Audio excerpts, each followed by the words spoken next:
So I analyzed over 100 of the top 1% of communities on the Skool platform because I wanted to see what the top 1% were doing differently potentially from the rest of us. And I've now analyzed something like over 130 channels, and the results and patterns that I've started to see have actually surprised me, as some of these things go against sort of conventional wisdom. So some of these tips you can potentially use in your business. A few of them might be obvious to you, but I think a couple of them will definitely surprise you. So let's get into it. The first point is that I've noticed that most of them, in fact, over 60%, are using some form of the freemium model. That's where they go from free to paid, either a separate community, which was the older way of doing it. So they had a free or light version of their community, and then they elevated people into their paid community.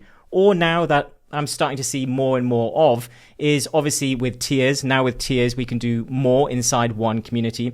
So they are doing free on the front end, and even some communities that were originally paid on the front end have switched to free and moved the tier inside so that they can get the benefits of both. The rest of the community, so the other sort of 40% I've come across, are going directly to paid. And that tends to be a little bit more of the low ticket or hobby parts. But still a huge part of those different categories are using the freemium model in some way, shape or form. And that makes total sense because it gives you the benefit of both, because you get the benefits and conversions on the front end of free, and then you can elevate more people into the paid part. So I think freemium moving forward is really going to be the way that most people are going to start using communities to be able to get more people coming through the system. The second point is that they focus on clear transformations and results. So they focus on a shift in identity, so something that you desire and you want or you want to become, or they focus on a clear transformation, which I would say most generally do, with a big promise. So they have a big promise or outcome that they can deliver for you, and then they lean into that in terms of proof, experience, results, testimonials, backing up that claim that they can get you that potential result. So sometimes it's more leaning into them having the experience and showing their results. And then other times, even better, or both, showing that they've got all the clients' testimonials and results. But they're generally promising some form of transformation. So it's not always just about the community. They're normally trying to lean into something that people want and desire. And this makes complete sense. If you're going to do any type of online business, especially in the information space, then we generally want to sell things and promote things that people are going to want. Even from a free angle, we want to be able to get people in because they're only going to show interest and pay with their time. And then also we want them to pay with their money. So if we're targeting things that people aren't that passionate about or isn't a big enough pain, then people aren't really going to take the action to even sign up for your free stuff.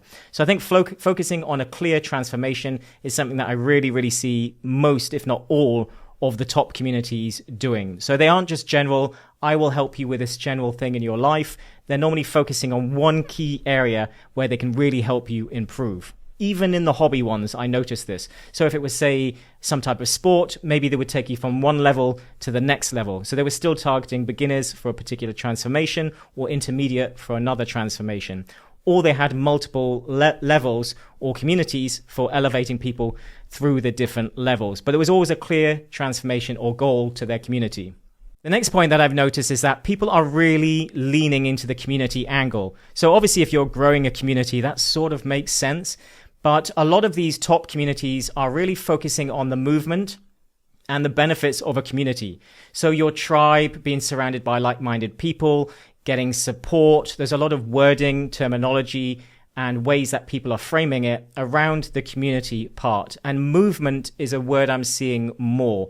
So I'm definitely seeing people try to create some type of movement or something more than just selling the transformation, because this makes complete sense. If you've read books from the likes of Russell Brunson and even some of the stuff that Alex Hormozi goes on about, a lot of big marketers talk about getting a more passionate audience. It's the next level above selling an outcome or transformation, which is great. People want it, but you want to sell the higher level. What is the overarching thing that the people want? What are the values surrounding that? And I think those values and the vision surrounding the transformation and the community angle and everybody working together, because people are really craving community and connection these days. So I'm finding that a lot of the top communities are really leaning into the community side, but also in terms of wording and creating movements and so on, they're starting to try and push that more. So definitely if you can find a way to create some type of movement or something that's a level deeper than just the transformation, then I think that's a really good way to utilize communities moving forward, because it's not just an online course, it's not just a coaching program, it is the community part as well that you're trying to uplift. And it makes complete sense. Obviously, if you've got a community, you might as well make it more than just a support community and group, and make it into something else, something that people actually want to stay in more afterwards, even after they potentially get the transformation. The fourth point is that they have fans and not just followers. Now, a lot of people I've noticed that have big audiences are at the top, and that makes sense. But I've also seen a lot of people that have big audiences with small communities that aren't really taking off. And I think that disconnect comes down to the fact that they have had the ability to create loyal fans and passionate people. In a way, their social media has already been priming people and creating a community. So I'd also say in many cases, such as people on Instagram or people on YouTube, especially YouTube, they have already created that community feel. They're already giving a lot of value. They're already congruent in what they're speaking about. So the natural next step was an offer or community of some kind. So they actually already have a lot of passionate people that want the next step from them. They want to work with them, and they're primed. They're not just followers. They're not just influencers that people are following for general reasons. They're actually normally people that have achieved things and are doing things and speaking to that thing. So they're already seen as an authority potentially in that space, and it makes sense moving people across into a community as well. So that is an interesting one. Having a big following doesn't necessarily mean that you're going to have a big, successful and financially rewarding community. It does depend. Obviously, if you've got a massive audience, some of those people are going to come across either way. But I have noticed that the ones that have almost been treating their social media already as a free community, then they have been getting better results moving forward. So you can see the correlation between real fans and passionate people that are already passionate about the thing that you're doing in the community on the social media. There's obviously a complete, level to that connection. So general traffic is not really what you want. You don't want general followers. What you want is a passionate audience of people that you can move across into the community. And when you have that, even if it's smaller, there seems to be obviously much better results. So I think you need to start with your community on the social media side before you even get to the community part. So do create it. It's something that we do in our free community. We call it the flywheel, the community flywheel. And that's where you really want your social media and your community acting as one entity completely. So yeah, I really see that moving forward is something that people should be thinking about for the connection, and almost starting and seeing your YouTube channel, for example, as your free community. Number 5 is that they do value first and over deliver versus trying to go straight for sales. Now, it's not that they don't promote, because they do a lot of promotional stuff, but they offer huge amounts of value in all of the communities. So what they give away for free is really, really good. But then what they give away for paid is obviously on another level. So it's even better. But I see that they do over deliver. They really lean into the attraction method. And the attraction method is one that I love. It's one that we do in our community. It's one that I recommend because I think it really leans into the community model. So you've got the attraction method where, again, it comes from your social media and it's what you do inside your community. And it elevates people without fancy marketing, without fancy funnels, to becoming a client. Be it they book a call, or they buy your products and services, or they buy when you do a promotion. But it's the attraction method where you give so much that when you make an ask, they already want to buy, or they naturally come to you so you don't have to go to them and chase. So the value and the attraction method really is what I see them doing. So they over deliver. I think over deliver is the word here. They over deliver and they do the unscalable. So I think value first. Don't be so quick to push for the sale too soon. The attraction method generally takes a bit longer than the sort of hunting down and, say, using ads in a funnel and so on. but in the long run, it works better, especially for high ticket coaching. So really make sure that you're over delivering, make sure that you are growing your community and investing in them and not being afraid to give more. We often get scared of giving too much. So this makes complete sense. And definitely I can tell you that the people at the top are giving way more than most of us are. The next point is that they stack value and offers. So they actually stack in the same way that you would on your offer pages or your sales pages. They actually do a lot of that. They stack the value to show you how much is inside. It's not something I'm hugely passionate about, say on about pages and that sort of thing. But they do it often on their about page, I see, and they obviously also do it inside their community for their promotions. I think it's great to do it inside your community for your promotions, but they're not afraid of always stacking the value. And what I mean by this is having value stacks where you say all of the different things inside, as well as obviously the big promise, the result, the outcome that you're going to get. But then they stack all of the different things inside, and then they stack a couple of bonuses that overcome limiting beliefs. So what they're basically doing is turning their offer and their community into an absolute no-brainer. Their goal is to make it so that it's such a good deal that, as Alex Hormozi would say, you feel dumb saying no. So you want to make an offer so good that they feel dumb saying no. So that's it. They often stack everything in there. And we really want to make sure that, is it really a no-brainer? Is your deal really a no-brainer? Is it so good? Is there ways that you could make it better? I think the lesson we can take from this is, what could you do? Could you create more urgency with limited spots? Could you create pile on better things and better benefits that are going to make it seem more valuable to the people so that they buy, but is also perhaps a little bit scalable for you? Can you put some guarantees in there, such as 14-day guarantee, 30-day money-back guarantee, or even better, a results guarantee of some kind that removes the risk from them? People that are doing that type of value stacking, I find, are getting really, really good results. And this is something that the people in the top community seem to be doing better than most of us as well. Number 7 is that they all, almost without fail, have proof and testimonials, but a lot of it. So they haven't just gone in there and got a couple of testimonials or one or just their own results. They've compounded the results. They've been doing this for a while, and that just speaks to them and who they are. So you really do, especially if you're going straight to paid. If you're going straight to paid, it's much, much harder. The people I saw with the paid communities, their about page became a lot more like a sales page, and they had a huge amount of testimonials, even links to other pages that had more testimonials on it. So maybe they had 3 of their top testimonials, and then they would link to another page which had 100 testimonials on it, so that they just had an absolute stack of proof. And I've noticed that a lot. The top communities have just got an abundance of proof.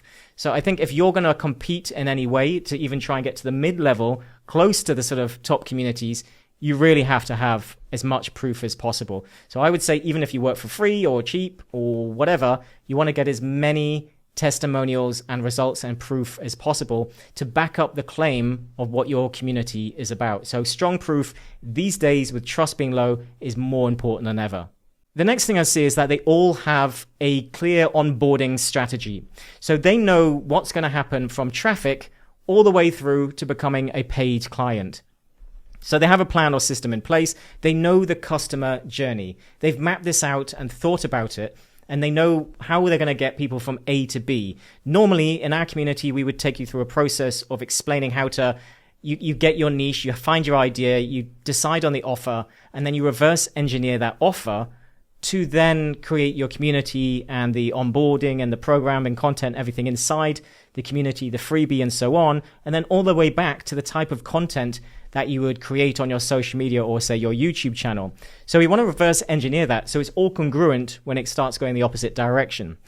Otherwise, if you're just getting traffic and then you're trying to find ways to monetize it, it gets a bit more complicated. But you also just want to understand, and so do your clients and members. They want to know, what is the clear direction of what I'm meant to do inside this community?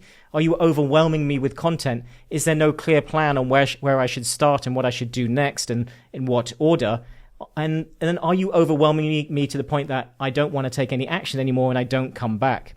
So they really do have their onboarding system set up properly so that there's more human points of contact, there's more direction for them, and you're getting them quick wins if you can, ideally.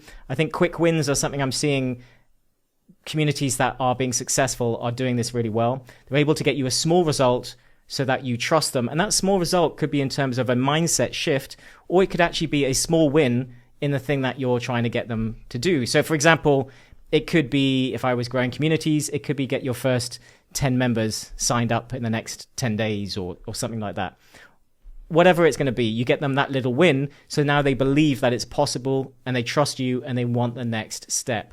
So some clear onboarding process or system that will take them all the way from traffic all the way to a paying client or sale or member upgrade of some kind. Point number 9 is premium behavior. Now, I see that the top communities and people that are better at doing this, they really do put more effort in. They show up more for sure. For 100%, there is one thing that I've seen, and that's that they show up a lot more into the community than a lot of us do. A lot of us sit back. We're probably not posting daily. We are maybe uploading a few things a few times a week, but the top communities, they're showing up a lot. They're doing a lot of the unscalable. They may have hired a team member to do some of the other stuff so that they can maintain the unscalable. And they're just doing a lot more premium behavior. They're holding members accountable. They're willing to jump on the phone for no apparent reason for their most active members. They're really investing in the community and they are actively trying to push it forward. They set rules, they lead by the front, and it's just a more premium feel of things. They really are passionate and interested. And as I said, they have more human touch points. I think that's the key thing here. They have more human touch points and they do the unscalable again. So there's a saying that I love, and it's that people don't care how much you know until they know how much you care. So by really over delivering, especially in the first 30 days, so coming back to the sort of onboarding part, the people that are really at the top, and I've seen some people at the top slipping on this, not doing it as well. They see, regardless of how much you're spending, they will still try and create a better experience because they know that you may elevate and move on. Even if you're free now, maybe you won't be in future. So they really invest in everybody and treat everybody as a potential future client. And just the behavior that they do inside just really resonates with that sort of mentality of sort of a premium brand, if you will. And that slides us into point number 10, which kind of is connected to it. And that's that they focus on community culture and the branding itself.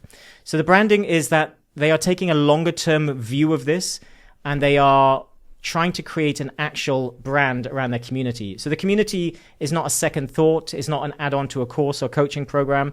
People these days are starting to see the community as the hub of their business and actually a huge part of their brand. And they're putting better quality production into things, better branding, better wording, better posts.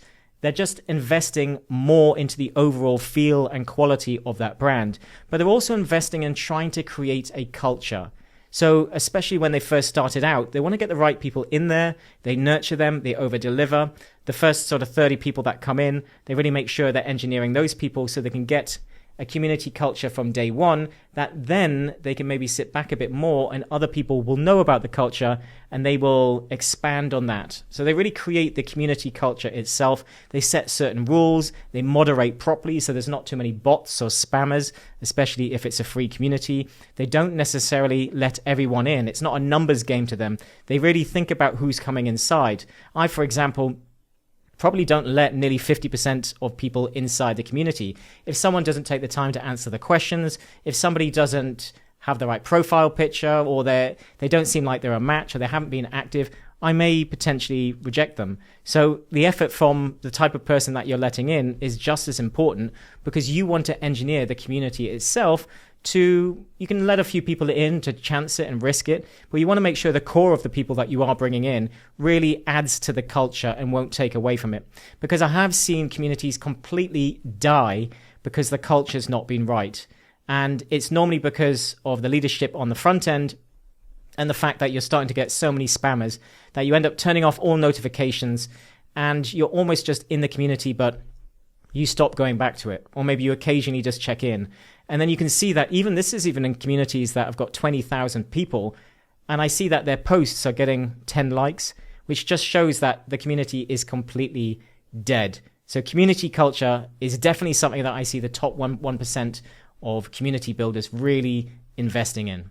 Number 11 is that they build in a stable way. They aren't going for the fast rise and big crash. I've seen a number of communities completely die that were massive, came from huge audiences, and they potentially had to close them in some cases because they've just lost interest and they've just switched to the paid because it was just too problematic. But then they've potentially pissed off a huge number of people, and that obviously is damaging to your brand. Or they've just not shown enough interest. Perhaps they do a launch and then they never come back, and the owner hands it off to someone else that does the engagement. And it's just not great. They focus on more of the money side and the fast building, but they don't put the systems in place. They don't put the culture in place. And those ones tend to be fast up and fast down. So the ones that are stable and they gradually grow and they build their brand and they get customers in a sort of a good balanced way where they can give them and get the results, they can give them the coaching and the support that they need, then these slower growth ones, and obviously we want to scale quickly, we want to make as much money as possible as coaches and creators, but we want to make sure that we're doing it in a sustainable way that won't damage your brand and your business. And that's what I'm saying. The more successful ones, the ones that have stable growth, that don't have high levels of churn, are the ones that have grown in a stable way. And people just want to stay there, and they stay there for the culture, they stay there for the quality of service. And it almost comes back to your branding. But I think moving and growing too quickly, not thinking about it in advance and having a strategy in place, because for some people, you've got a massive audience. So there's always a good chance that you're going to grow quickly as soon as you open the doors to a community anyways. So you have to really think about the structure of what you can cope with, because I think people underestimate how much work a community can actually be. And when you've got a big one, especially if it's free, you might have to hire people to help maintain that. So you have to be damn sure that, one, it's going to make the money, and two, you're going to be able to maintain the sort of culture and maintain all of the problems in it. So if you don't, and you don't hire people to basically manage that huge number of people, then it's going to get negative. The whole community is just going to go. And again, it comes back to communities that I've seen that have just completely died. Big communities that people have just they've not grown in the right way. I see it most when people treat it as a course, an online course first, and community second. And maybe they do one question post and one call a week, but there's nothing else in there. And all the other posts are coming from people that are just trying to sell other people crap. And their idea is that the course will ever elevate people to something else. So it's very much just the funnel, which I'm not against. I think using a community as a funnel is great. But I think if you want people to come back, you have to still make sure it's a place that people want to be, at least in the short term. And a lot of these big communities are not even places I want to be. I go inside and look around and go, oh no, this is horrible, and I leave. So first impressions are really important. And I think big communities that focus on sort of the fast rise and the fast cash out, they have a problem. They crash and burn. Number 12 is good leadership. Now, obviously, you have to lead from the front. If this is a community, you are going to have to be the leader of that community. And I know that we want other people to get involved, and you don't want to be always the sort of guru model, but you are going to have to be showing up more, especially in the beginning. And it will be a little bit top down as in the beginning until more people are sort of chiming in. So especially in the beginning as you're growing, or if your community is going through a dip where it's gotten a little bit quiet, maybe you've changed the theme of things, maybe you've not been as active, maybe you haven't been pushing new blood in, then you're going to have to be the one speaking more. And then you're going to have to be the one trying to fire up conversations and leading from the front and posting and getting people back into the community and getting them excited again. So it all starts with you, and the pattern that I've heard other people speaking on this. I think I've even heard Sam Ovens speak to this. It is basically that good leadership, leading from the front. Communities that do better generally have a leader that shows up more. So it's just something that we see. So if you want to have a great active community, it will generally start with you, good leadership, and being active inside and pushing things forward and making sure that, somebody has to lead it. I really see that every community needs a leader. And when it doesn't, again, the ecosystem, the sort of way it should be managed, sort of slowly crumbles and slowly dies. And finally, they create a complete ecosystem. So a bit like Apple, Apple have got their iOS, they've got their operating systems, they've got multiple devices, and it's all an ecosystem where everything works together. And there's something that we like to do, and I like to call it the community flywheel. And this is where our social media and our community and our emails, everything just works together. So the idea is that everything that you do is one, and it's all pushing people around the circle of your content and also your community. Because people may come into your community, but maybe they're not that used to Skool yet, and maybe they'll actually spend more time, say, on your YouTube channel. Then you still want to be pushing the same stuff there, and you want that to be pushing people back to the community, and inside your community, pushing people back towards your YouTube channel. So you want this flywheel of content to get people to get to know you enough over a certain period of time that they then potentially book a call or buy your products and services, and they're easier to elevate into paying clients. So you really want to treat your community and your social media and all of your marketing as one ecosystem that is continuously feeding into itself. So there you go. Those are just some of the things that the top 1% of community builders are doing. Now, if you would like help growing your community business, then I will link to our community in the video description. Otherwise, thanks for watching, and I'll see you in the next one.